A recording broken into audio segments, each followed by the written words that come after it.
केंद्रीय मंत्री ललन सिंह की मुश्किलें अब बढ़ने वाली है। आपको बता दें कि बीते दिन वो मुजफ्फरपुर आए थे। यहाँ एक कार्यक्रम के दौरान उन्होंने बयान दिया था कि अल्पसंख्यक जदयू और एनडीए को वोट नहीं कर देती है, जिसके बाद अब यह मामला तूल पकड़ने लगा है।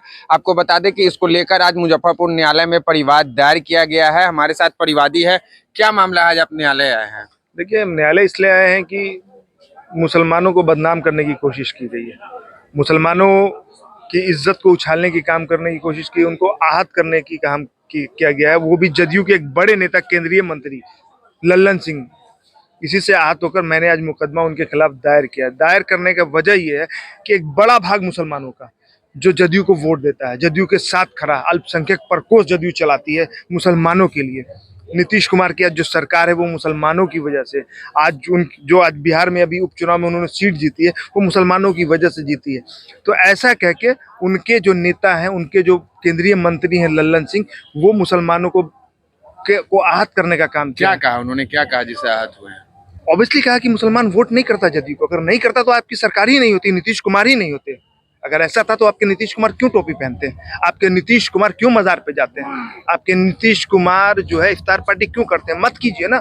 जब आपको मुसलमान का वोट नहीं देता तो आज आप केंद्रीय मंत्री भी नहीं होते। क्या मुंगेर में जहाँ से वो चुनाव लड़ते हैं वहाँ मुसलमान नहीं है?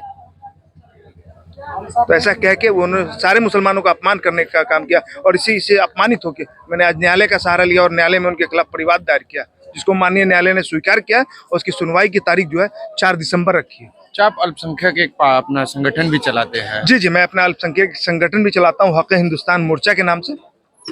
क्या परिचय हुआ? जी, मेरा परिचय हुआ तमन्ना हाशमी, सामाजिक कार्यकर्ता भी हूँ और राष्ट्रीय अध्यक्ष भी हूँ हक हिंदुस्तान मोर्चा का। तो ये हमारे साथ परिवादी थे, हमारे साथ उनके अधिवक्ता भी हैं। क्या मामला है सर, किन किन धाराओं में दर्ज हुआ है और मामला क्या है?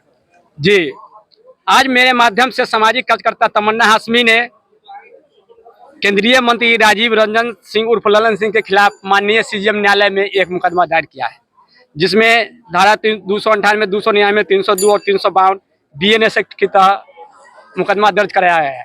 और मामला यह है कि मुसलमानों के खिलाफ उन्होंने एक बयान दिया है कि मुसलमान जो है वोट जदयू को नहीं देते हैं।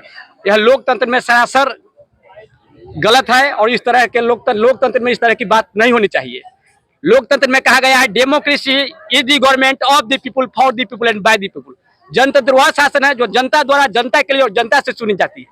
लेकिन जातिगत संप्रदाय इत्यादि से देश को नुकसान पहुंचाने का काम ये लोग कर रहे हैं और लोग संविधान के बड़े स्तंभ है और भारत के केंद्रीय मंत्री है। इस तरह से इन लोगों ने जो बयान दिया है वह देश तोड़ने वाला, समाज तोड़ने वाला बयान है। इसी से हाथ होकर मेरे क्लाइंट तमन्ना हाशमी ने माननीय न्यायालय में मुकदमा दर्ज किया है। और लोकतंत्र और संविधान में इस तरह के शब्दों का माने कहीं से कोई माने उचित प्रतीत नहीं होता है। संविधान और लोकतंत्र जनता से चलता है, न कि किसी केंद्रीय मंत्री से। जिन धाराओं में दर्ज करवाया गया है उसमें क्या सजा का क्या प्रावधान है? मैक्सिमम सजा 3 साल है, टोटल सेक्शन लगा के। न्यायालय एक्सेप्ट कर लिया? जी। कब होगी अगली सुनवाई? 4/12/2024 को। क्या परिचय हुआ? सूरज कुमार, अधिवक्ता, सिविल कोर्ट मुजफ्फरपुर। तो ये आपने देखा, हमारे साथ परिवादी और उनके अधिवक्ता थे। न्यायालय ने परिवाद स्वीकार कर लिया है। सुनवाई की अगली तिथि 4 दिसंबर 2024 रखी गई है। अभय राज, प्रभात खबर, मुजफ्फरपुर।